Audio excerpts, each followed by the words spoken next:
Folks, what's up? Welcome to the Scotty P Show. Woo. Coming at y'all live from sunny in Doug, California, 2788 Studios in the downstairs suite. Season 5, yes, week 15 UNC. Got the regular cast up in this motherfucker right here. Toby Doggy Dog. Toby Dog. Andre 3000. One half of the almighty Two Shades Deep.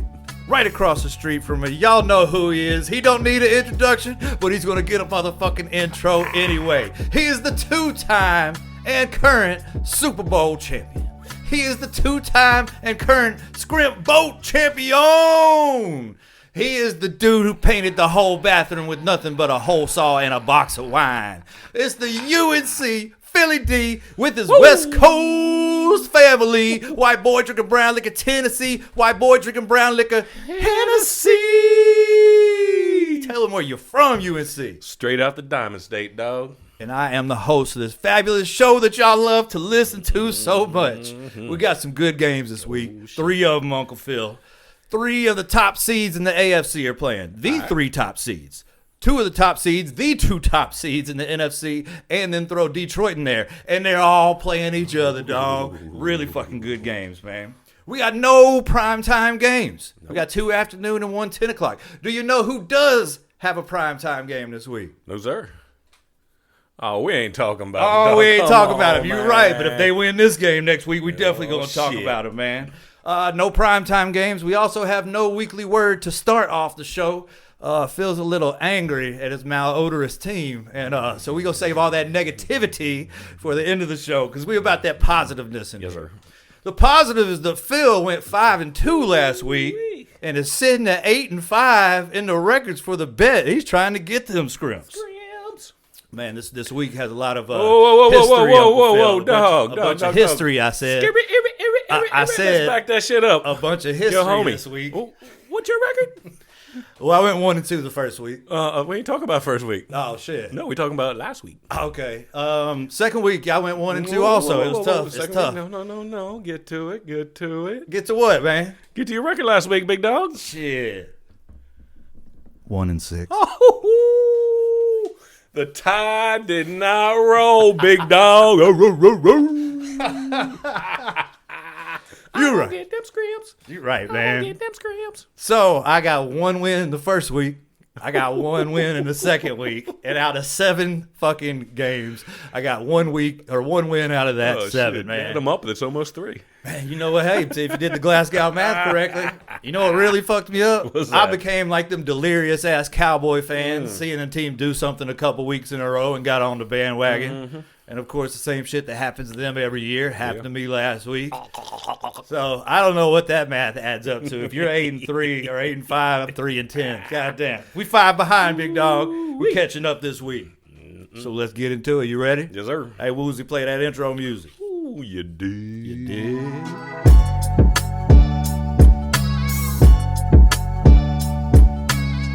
And to start off the historical history that we talking about in these 3 games this week, Uncle Phil, I got the Detroit Lions and the Los Angeles Rams, dog. The Detroit put-em-ups against them Los Angeles YB Corners. And the history. We're talking about that Stafford and Goff trade back in 2020. You know, then Stafford and them went on to win the Super Bowl, beating Detroit in that regular season, 28-19. Took your team to the Super Bowl and won that shit, dog. So, but Jared Goff got his revenge on that shit, you know. They played in the 2024 playoffs. Detroit won that one. And then they came back and started off the next season, last season, with the game 1 against Detroit Lions. Beat them 26-20 in the motherfucking overtime game. So you might think that's the history that we talking about, dog. No, the history of what this is some of my earliest and best friends from back home against my earliest and best friends from out here, dog. We talking about them Detroit Demotes. And we talking about the Los Angeles YBs, dog. Shit.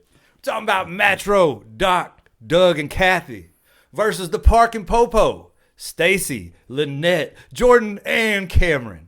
We talking about Misha, dog. Oh, whoa. We talking about versus Kobe, dog. Oh, whoa, whoa. Members of the Energizers, one of the greatest rap groups of all time.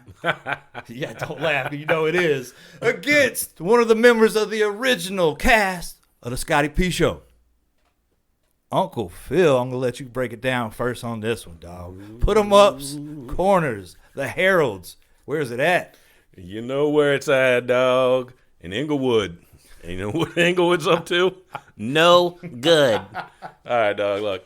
Rams are favored 5.5 at this game. They're at home at SoFi. Big game, Goff versus Stafford. Campbell versus McVay. Two high-powered offenses going at it, brother. This is going to be a barn motherfucking burner. Now, Detroit really needs this one. I mean, I don't think they're not going to win a division, but they need to keep their hopes up for the NFC playoff race. And they got a bunch of injuries on D. They really do. But the Rams' D is just better, baby. It's going to be fireworks. I'm going with those motherfucking corners, baby. Rams got one of the best offenses in the league and one of the best defenses in the league. As far as complete teams go, I say Rams probably got the most complete team out of the whole league. Dog, the catches that he makes every week is fucking nuts, man. Every single week has a crazy play. Mm-hmm. And then you got Adams over there on the other side, man, who's one of the best receivers in the league still. It's tough to beat them any way it goes. L.A. knows if they win this game, because they have Seattle next week. They win this game, they're still ahead of Seattle because they beat them earlier in the year. And then they win next week, they're above Seattle by a game at least, maybe 2 games at that point. And then their last 2 games are against Atlanta and Arizona. So they know that winning this one and then going on to win next week sets them in the driver's seat for number 1 in the NFC. Get that bye in week 1 of the playoffs. Sit at home while everybody else is playing and recover. But you got the Detroit Lions on the other side. As we said, some revang, man. You know, Jared Goff is always going to think revang against the team that let him go and won a Super Bowl that same damn year. He's going to think of that.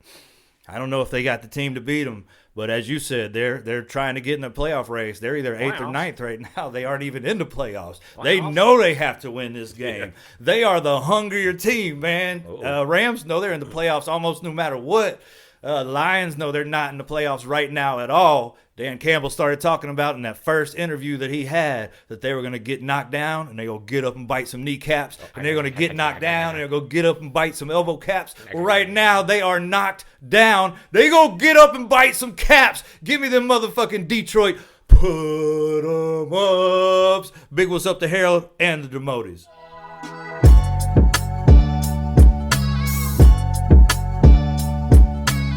Once again, UNC Philly D. What's the favorite subject of the show? History. Tell them one more time. History. Tell them one more time. History. Tell the millions. Hey! Millions of them Scotty P Show fans all around the world what the favorite subject of the show is. History. Let's talk some more history right now. We got the Green Bay Packers visiting Denver Broncos up there in Mile High. Ooh. Green Bay's the second in the NFC. Denver's tied for first ahead of the AFC. This is Ricky versus Vicky. Ooh. This is Ricky Six's unwanted touches versus Vicky Kicks donkeys, dog. This is a member of the Big Four against another original member of the Scotty P Show cast. Violence. It's a rematch of a Super Bowl, dog. Ooh. This is back there, Brett Favre and John Elway. Oh, shit. Right? Packers were going for 2 in a row. Denver came in, whooped that ass. Denver ended up winning 2 in a row. Yeah. Right? No telling how many times they played since then. I ain't contact your sources at Google about that. But I knew the Super Bowl. I just had to get it back in my mind. Terrell Davis and them boys, man. It was good. Migraine game. Pick your team, Uncle Phil, and tell them why you're wrong.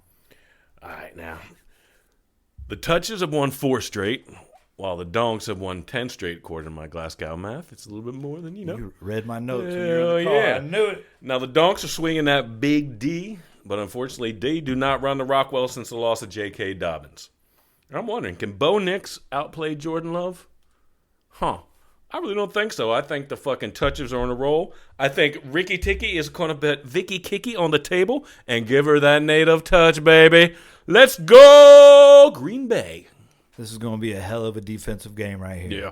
2 of the top defenses in the league. Denver 4th in points allowed. Green Bay 6th in points allowed. But Denver gets to that quarterback more than anybody, dog. They have like 44 sacks on the year. And the next best team has 33. They're 11 ahead of the second best team, which is the Browns, which is another one of Vicky Kick's team. Excuse me, the Cleveland Clossings. My bad, B. Boo. My bad, B. Boo! Woo! But Denver getting to the quarterback more, that's a team thing, man. Green Bay has another dude back there that your Dallas Cowgirls let go. Yeah, by the name of Micah Parsons, straight up out of Penn State, man. Yes, Baddest sir. dude in the game, maybe besides Myles Garrett. I don't know, man. So this game's going to come down to which quarterback can be the least affected by the other team's defense. I trust Love more than I do Bo. Yes, sir. You know where Bo played college football? Yeah, we talked about this about a few weeks ago. But Auburn, we talked about it. War Eagle. That shit. And Jordan Love's wife plays ball here in San Diego, the Soho. Whoa. Hey, easy now. I don't know that woman. I don't even know what team that is. I don't know if it's volleyball or soccer. I don't know, man. But his wife plays here in San Diego, so I want to support them. Hell yeah. And ever since they got Watson back, they've been balling out, man. Those 4 games in a row. I think they only had Watson for 3, but, man, they're unstoppable right now.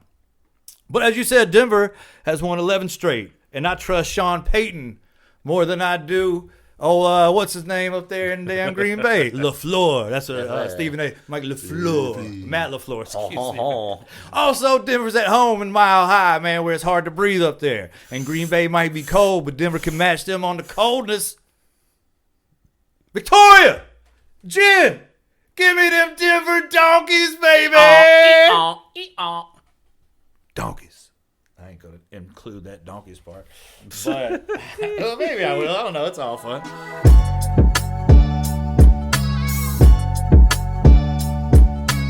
Third and final game, folks, that we're talking about on this day of historically historic games. We're talking about them Buffalo Bills and the New England Patriots. The Buffalo Misties and the New England Fuckfaces. Where's the history coming in this one, Uncle Phil? Ooh, let me educate you a little Drop bit. it like it's 2788 Studios was a studio that me and the Misty, the Buffalo Misty, where the name come from, signed together. Her name's still on the lease. Oh. The Fuckfaces, No, fuck Melissa face. got me a job at the place where we shot the first 2 episodes of The Bet at the Kansas City Barbecue versus 2788 Studios. I think I said barbecue, but we're going to let that go on through, dog. Tell me what you got, and once again, tell me why you wrong and why I've won this 3rd game in a row, and I'm back within 2 games in Week 16 with 3 weeks left. Look, dog, the Bills are favored in this one, but only by 1 point. Now, the Pats are coming off a 10-game win streak, and Coach Vrabel is 6-0 coming off a bye. Good job. Now, the Pats already beat the Bills in Week 3, and young Drake May is playing at an MVP motherfucking level. Now, the Bills D won't be able to handle that fucking Patriots offense, dog. He's killing it. I'm in the fantasy playoffs because of that young boy. I love it. I love it. I love it. I'm predicting a sweep. Josh Allen will not save them. Go Pats! Drake May, love that dude. Played at UNC, a Tar Heel. yeah. Was supposed to go somewhere else. Had already committed to go somewhere else, but he wanted to stay home with his family. Had a good career at the UNC Tar Heels. Now playing at the New England Patriots, looking like a badass dude. Do you know where he had committed to play college football? No, sir. Roll Tide.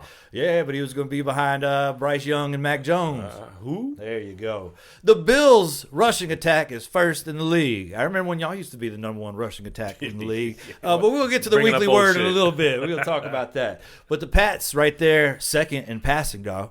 Damn. You know? Yeah. Pats win this game, they clinch the AFC East. Bills win this game, they're with win 1 of the AFC East, and you never know what can happen throughout there, especially since New England's got Miami in Week 18, and we know how it's going down when Miami plays New England.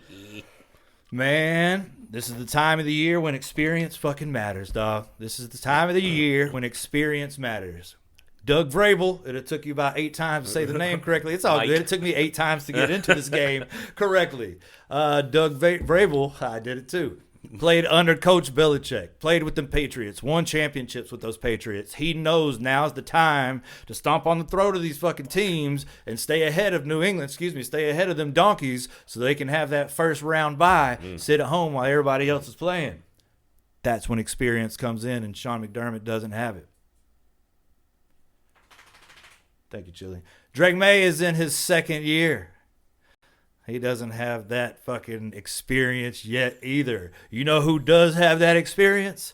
Somebody who has watched Lamar Jackson and Pat Mahomes probably be out of the damn playoffs and have his best chance. Also, Joe Burrow out of the playoffs and have his best chance to win the AFC and go to the Super Bowl and finally bring one home for them Buffalo Bills after those 1994 heartbreaks in a row in the Super Bowl. So whose experience is going to get this one? Doug Vrabel teaching his team that they got to win right now and a bunch of inexperienced players? Or Josh Allen, the baddest dude in the game, going for his second MVP in a row this year? Oh, I'm going 3-0 this week while he goes 0-3. I'm within 2. The Bills are with win 1. Let's roll Tide. Motherfucking Scotty P. Give me them Bills.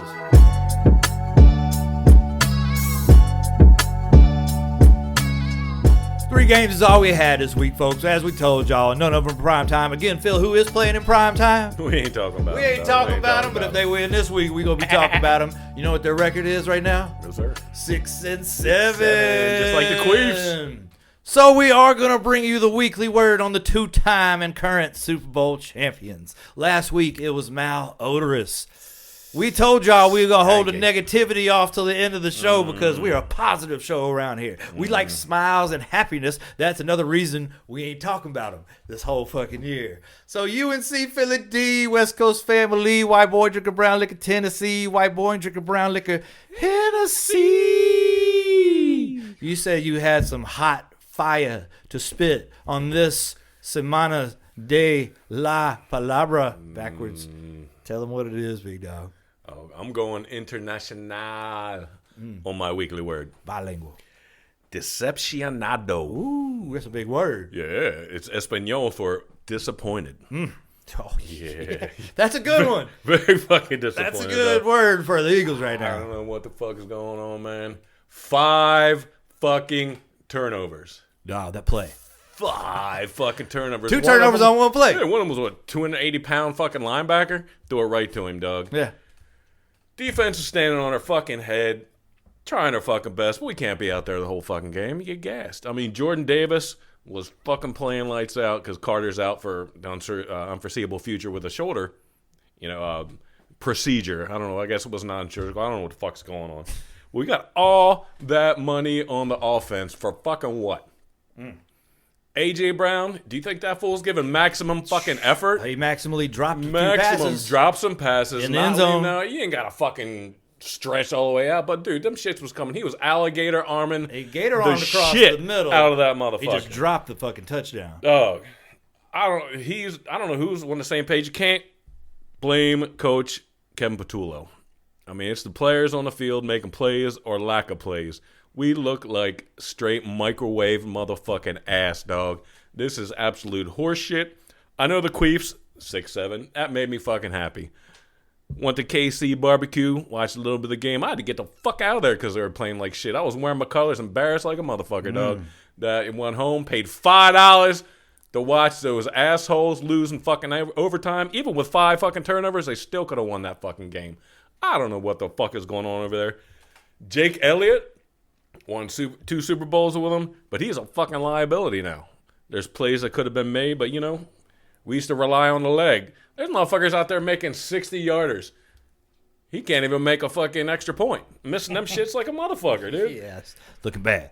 I've been listening to Philly sports radio all fucking day, and the biggest topic is, are we benching Jalen Hurts? Are we going to pull him? We don't have Tua to put in, but we got motherfucking 6'6" Tanner McGee. That dude, he ain't too bad. He ain't no Jalen Hurts, who can't throw down the middle of the fucking field. Fuck this, dude. I'm so fucking decepcionadoed out like a motherfucker. Super Bowl hangover. Get your shit right together, boys. Fucking play some football. We got 4 winnable games left. Win out. Win that NFC East. And let's see what we do in the playoffs. But we got to get there first.